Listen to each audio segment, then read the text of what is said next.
Whether you're looking to set up your own online business or just want to shift some old belongings, selling on eBay can be a great way to make some extra cash.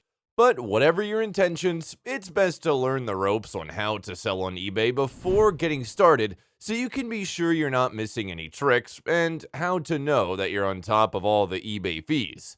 We've crammed as much info as we can into this guide. When you're done watching it, you'll have all the advice you need to start making money on eBay as a beginner. 1. Know the best things to sell on eBay. Whether it's old textbooks or your Pokemon card collection, before putting something on eBay, you should take some time to decide whether what you're selling is in the right condition.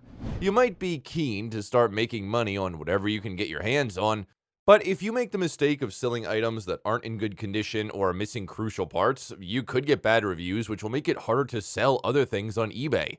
If you're looking for the best things to sell on eBay, use TerraPeak product research to find the hottest items. This will give you an idea of what products sell. Try thinking seasonally too. You're not likely to get many bids on a pair of sunglasses in the middle of winter, so put them somewhere safe until the time is right. Chances are you'll make a lot more money if you can wait until they're in more demand. 2.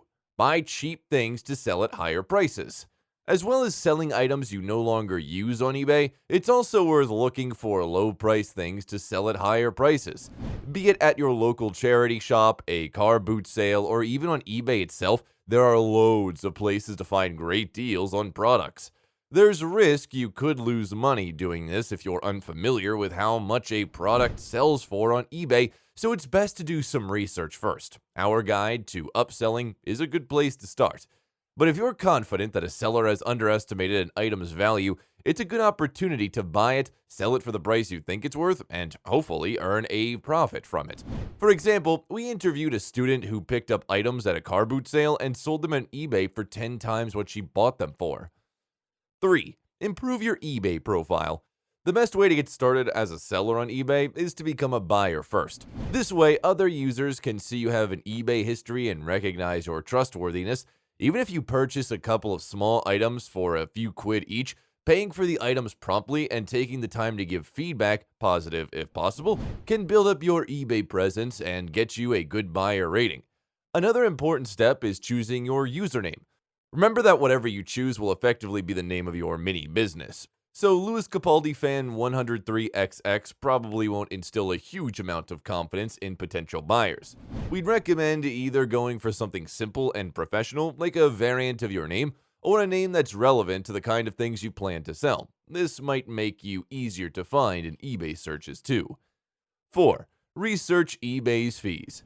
Before you start making money on eBay, you first need to work out how much an item is worth and how much it will cost to sell. Obviously, you will want to make a decent profit, but there are some additional costs applied when selling on eBay that you need to be aware of.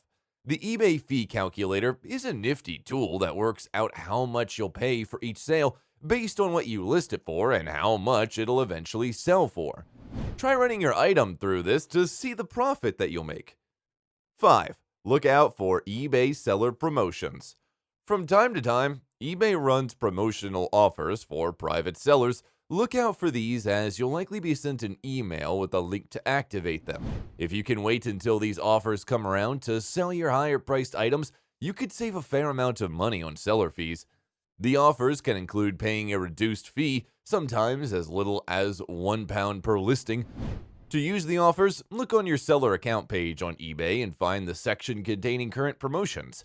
Next to each offer, it will either say available, in which case it's been applied to your account, or you'll need to click the button to activate it. Or keep an eye on your student deals section. If and when the offers are running, we'll feature them. 6. Charge the best price for your item. When you've decided on an item to sell, use the eBay Advanced Search tool to discover how much similar items have been selling for lately. You can search for whatever you want to sell and tick the completed listings box to see heaps of similar items and the prices they sold for. For some items like CDs and DVDs, you can find out how much they're worth by getting quotes from other secondhand selling websites like Music Magpie. If you scan your item's barcode, you should get a pretty accurate valuation. You can then add a bit onto this amount as your selling price on eBay, unless you're offered a really good price for it, in which case you could sell directly to that site instead. Also, make sure you correctly price the postage or you could end up out of pocket. Royal Mail's Price Finder will tell you how much the postage will cost, so you can add this to the listing. But remember that you do have to pay an eBay fee on the total transaction, including postage. Note that high postage fees can put some sellers off, so we'd recommend adding the cost to the price of the product itself so you can offer free postage. This will give your items a free postage tag in the search results, and since buyers can filter out items that don't offer free postage, your products will be seen by way more users. 7. Start bids low to catch the attention of buyers. It might be tempting to give your listing a high initial price, but start your bids at 99 pence or similar and could get you a better sale in the long run. A low starting bid will catch the attention of more potential buyers and encourage a competitive bidding war as the item reaches its last days of bidding.